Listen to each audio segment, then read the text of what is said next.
Gente, desculpem se eu volto ao tema, mas é porque realmente eu preciso, digamos, desabafar sobre isso. Vamos falar sobre Juca Kfouri, né? Bom, gente, o Juca Kfouri para mim sempre foi uma referência. Uma referência desde que eu era garoto pequeno, né? 13, 14 anos, né? Como diretor da revista Placar.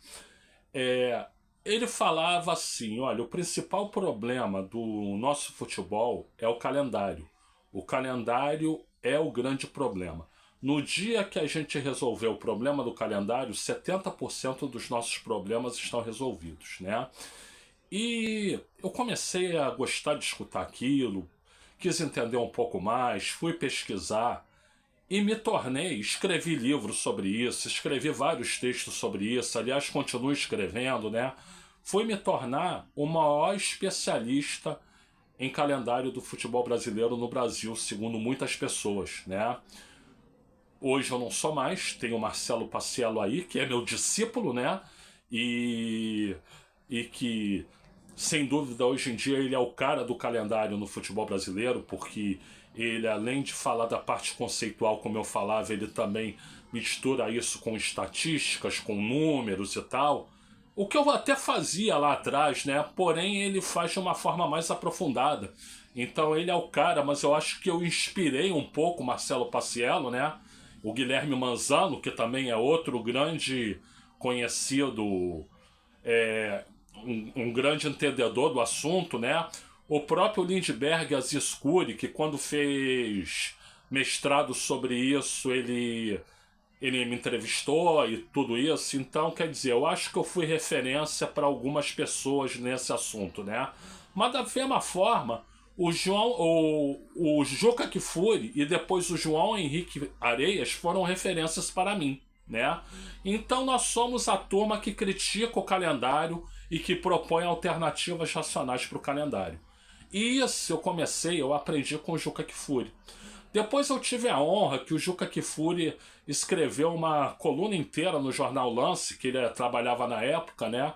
Elogiando o meu primeiro livro, né? O que serviu de prefácio para a segunda edição. Depois ele me entrevistou no programa de entrevistas dele da ESPN. Enfim, eu acho o Juca absolutamente brilhante. Não só pela questão do calendário, pelo quanto que ele entende de futebol. Eu achei que durante muitos e muitos anos o Juca Kfouri foi a grande figura, né, como jornalista do futebol. Hoje eu não acho mais que ele é a grande figura, mas segue sendo uma figura importante, né? Para mim, as grandes figuras, as figuras exponenciais hoje são o Mauro César Pereira, o Paulo Vinícius Coelho, o PVC, e o Paulo Calçade, né? Todos, aliás, gente muito boa aqui. O Mauro César Pereira eu não conheço pessoalmente, mas tive uma vez na ESPN, ele passou por mim, mas a gente não se falou. Mas a gente se fala por e-mail, de vez em quando e tudo. E o PVC e o Paulo Calçade, sim, eu tenho o prazer de conhecer pessoalmente. Para mim, esses são os três principais hoje. Mas o Juca Kfouri segue sendo relevante, né? E, ao mesmo tempo, ele é um analista político de mão cheia, né? Então, é preparado, é culto, tem um currículo espetacular, né? Eu só tenho elogios a fazer ao Juca Kfouri. Porém, deixa eu te dizer uma coisa. Ele é, pelo menos em parte, maniqueísta. Ele é um pouco maniqueísta. Isso me chateia um pouco, isso me fere muito. Uma vez conversando com um jornalista esportivo no celular, a gente ficou 4 horas conversando seguidas, né? Esse jornalista é amigo pessoal do Juca Kfouri e deve favores profissionais ao Juca Kfouri. Ele disse para mim assim: olha, amo o Juca, mas que ele é maniqueísta é. Então, gente, eu não tô falando isso para ofender o Juca. Eu não sei se o Juca vai assistir esse vídeo, se não vai. Possivelmente não vai e tudo. Mas, Juca, creia que não é para te ofender. Eu te respeito, eu te admiro, né? Eu te quero bem, inclusive, tá? Mas, vamos lá. Uma prova do maniqueísmo sou eu mesmo, né? Enquanto eu era defensor do calendário e dizia que a Confederação Brasileira de Futebol fechava as portas para mim, para eu apresentar meu projeto, ele dizia assim, mas que absurdo, né? Isso é falta de democracia, os caras deveriam te ouvir e etc, né? Aí um dia a CBF me convidou para um grupo de trabalho sobre reforma do calendário e eu aceitei participar do grupo, né? E aí ele é que começou a dizer, mas que absurdo você propor coisa para a CBF, tudo, você não podia, perdeu a independência e tudo e me riscou do caderno. Não quis mais saber, não quis saber mais de mim, né? Então quer dizer, é maniqueísmo ou não é? Se fosse só isso, tudo bem, mas não é só isso. É que quando eu aceitei o convite da CBF, eu mandei um e-mail para ele dizendo, olha, a CBF me fez esse convite, eu estou aceitando, mas não estou aceitando para ser vaquinha de presépio, eu vou propor modificações estruturais, e se eles não seguirem com as modificações estruturais, né, eu vou sair do grupo. Como, aliás, aconteceu, tá, gente? Eu propus 3 modificações estruturais, né? A primeira, adequação do calendário do futebol brasileiro ao calendário europeu. A segunda foi Campeonato Brasileiro a temporada inteira. E a terceira foi, em data FIFA não tem jogo de campeonatos do Brasil, né? As 3 foram rejeitadas. E 2 delas por unanimidade. E uma só não foi unanimidade porque uma pessoa ficou do meu lado, né? Em um conselho ali de 16, 17 pessoas, mais ou menos por aí. E aí o que eu fiz? Meti o pé e saí fora. Gente, era muito mais cômodo para mim, profissionalmente, ter ficado lá, né? Profissionalmente era muito mais cômodo para mim ter ficado lá. Eu já estava virando o queridinho do Manuel Flores, que na época era o diretor de competições da Confederação Brasileira de Futebol, né? Então, se eu tivesse ficado lá e engolido tudo, para mim significava que eu poderia de repente virar um assessor do Manuel Flores, né?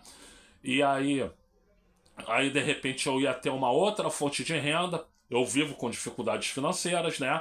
E então para mim era muito mais fácil eu ficar. Mas eu discordei dos rumos, eu não tive dúvida. Mandei um e-mail pro Flores. Olha, Flores, desculpe, eu gosto de você pessoalmente, só que não tô concordando com os rumos, eu vou sair. Como eu disse pro Juca que eu ia fazer. Aí na época trocamos os e-mails, o Juca disse que eu tava com rei na barriga. Eu nunca tive com rei na barriga nenhum, né? Bom, então isso eu acho que é característico do maniqueísmo. O segundo ponto é o seguinte. O Juca Kfouri detestava um personagem chamado Eurico Ângelo Miranda, né? Vice-presidente de futebol do Vasco da Gama e depois presidente do Vasco da Gama. Eu detestava, e muito por influência do Juca Kfouri, Eurico Ângelo Miranda, né? Vice-presidente de futebol do Vasco da Gama e depois presidente do Vasco da Gama, clube pelo qual torço, inclusive, né? E, assim, a gente tem todos os motivos para não gostar do Eurico Ângelo Miranda. Ele foi um mal para o futebol brasileiro, ele foi um mal para o Vasco. Se o Vasco está passando pelas dificuldades que está, é prioritariamente por causa dele. E tudo. Até aí, eu e o Juca, nós concordamos. Só que o ponto é o seguinte. O Eurico Miranda fez muita coisa ruim. Mas ele também fez algumas coisas boas, né?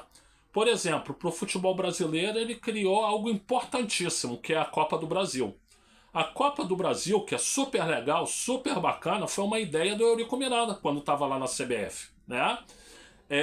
E para o Vasco, ele, por exemplo, tirou o Bebeto do Flamengo, que para nós torcedores foi maravilhoso, né? Ele ganhou campeonatos importantes, montou times de ponta. Então, o Eurico Miranda é um mal em vez de bem, mas ele faz algumas coisas de bem. Mas o que o Juca Kfouri adotou?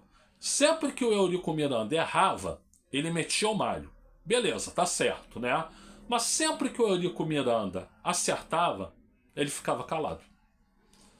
Então, é esse maniqueísmo que eu não gosto do Juca. Maniqueísmo esse que eu não vejo, por exemplo, no filho, o também excelente André Kfouri, né? Eu acho que o André é muito mais sensato nesse ponto, né? Você vai estar dizendo isso porque você tem mágoa pessoal do Juca Kfouri, é viúva do Juquinha, como alguém me disse aí outro dia. Não, não. Ele rompeu comigo, ele tem direito de romper comigo, tá? Agora, as razões alegadas é que eu discordo. Mas, pô, discordo, vou fazer o quê? Discordâncias fazem parte da democracia, né? Agora, é mais do que isso, é a questão do maniqueísmo, né? Ou seja, ou é verde ou é amarelo, não pode ser verde e amarelo ao mesmo tempo. O fato dele ser crítico do Eurico Miranda não quer dizer que ele não pode elogiar o Eurico Miranda quando ele acerta, né? Em 1989, quando o Vasco foi campeão brasileiro vencendo o São Paulo no Morumbi, o Juca, comentando o jogo, diz assim: o Vasco está jogando como verdadeiro campeão. Ele podia ter dado crédito para o Eurico Miranda, né? O Vasco está jogando como um verdadeiro campeão, vírgula, o time montado pelo polêmico Eurico Miranda. Dá para entender? Mas olha, Juca, não te quero mal, muito pelo contrário, te quero muito bem. E, enfim, você me desculpe se eu tenho uma certa fixação na sua pessoa, mas é que você foi um ídolo de infância para mim. Você me apontou um caminho para eu trabalhar que foi um caminho muito interessante, apesar de os frutos financeiros eu nunca ter visto, né? Quem sabe se você, parceiro, vai conseguir ver, né? Mas enfim, eu não posso deixar de dizer que há um certo nível de maniqueísmo, dito por amigos seus, né? Gente, eu sou o Luiz Felipe Chateaubriand, eu agradeço aí pela assistência, muito obrigado a todas, muito obrigado a todos, muito obrigado a todos. E por gentileza, like aqui nesse vídeo, se inscreva no canal, ative o sininho, curta, compartilhe, comente. E eu estou gravando uma série de vídeos comparando as duas novelas Vale Tudo, né? A original e a atual, né? Temos 60 vídeos aqui, se você tiver interesse, procure aqui no canal.